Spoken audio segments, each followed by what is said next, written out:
Okay, good evening. Just finished installation.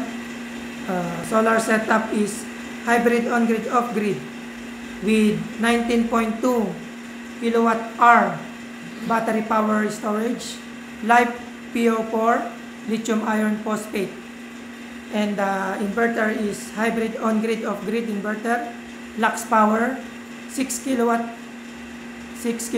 each, total 12 kilowatts, and the panels in the roof is 32 pieces, 450 watts, total of 14.4 kilowatts power.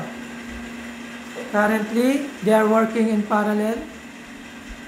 So, the status is battery grid on. So, sharing between grid and battery. Then, the complete protection. Above is the AC breakers, protective devices. And below is the DC breakers. And the brands is as shown in the battery is LB Topsan, 4 pieces, 448 volts, 100 ampere hour each. So they are connected all in parallel together with the communication cables going to the inverter. Okay, I think that's it. Thank you everyone.